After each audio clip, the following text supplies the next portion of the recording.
14, 16 years na naging bridesmaid si Jody Santa Maria. You were just in the wings, waiting for your moment. Let's talk about those years na nag-aantay ka.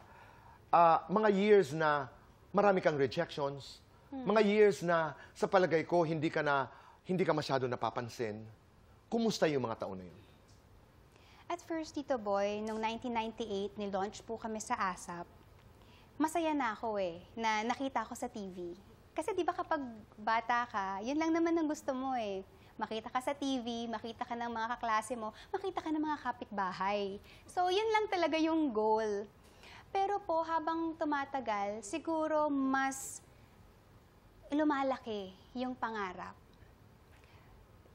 Dun sa pagiging visible lang sa TV, pinangarap ko na magkaroon ng regular show.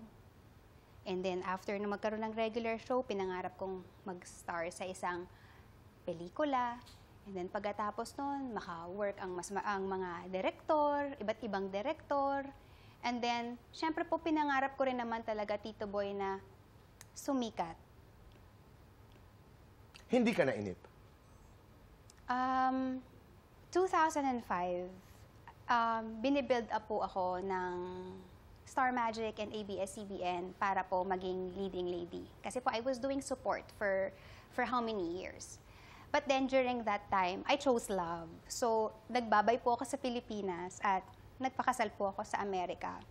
So, a year later, bumalik po ako ng Philippines. And then, I told one of the BUH na, pwede ko bang mabalikan kung ano yung mga proyekto na nakalaan, na naiwanan ko. And then, I remember this person telling me, Jody, it doesn't work that way. You have to reestablish yourself. So, from 2006 to 2012, I waited. Kumbaga, nagtrabaho lang po ako ng trabaho. And during that time, I'd say na masaya po ako kasi may work. But then, I was also waiting kung kailan darating yung time ko. Gaano ba katagal yung re-establishing ng sarili? Yung mga panahon na yun yung naalala ko.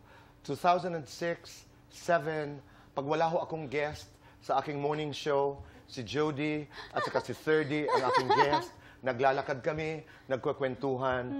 That, I think, started a beautiful friendship that started on air. At pinanood talaga kita. Because before that, nakikita kita sa tabing ilog, patakbo-takbo. Because the studios of the Buzz and tabing ilog halos magkatabi. Apo. So, without you guys knowing, napapanood ko kayo. Pero, Jody, hindi dumating yung pagkakataon na ayoko na. Hindi ka bumigay. Hindi ka bumitaw. Hindi po, Tito Boy, because wala po akong choice kundi magpatuloy. Because Wala kang choice dahil? Because during that time, single mother po ako. I needed to survive. Kailangan po para sa amin ang anak ko. Walang nang api sa'yo? Wala naman po. Walang nang alipusta? Okay. During the time po na nagsa-start ako, so, syempre po, I was relatively new in the business. 1998, 1999. So, nag-guest po ako sa, kung naaalala niyo pa yun, yung mga katapat Mayor Fred Lim, Calvento Files, meron pa pong ganun dati. So, nag-guest po ako. I remember it was 3 in the morning. And then, yung location manager, tumatawag sa PNP. Kasi gagamitin namin yung parang medical legal room nila doon. Or something. Kasi gagamitin namin siyang set. Habang kausap niya yung sa kabilang line, ina-assume ko ang tinanong, sinong artista?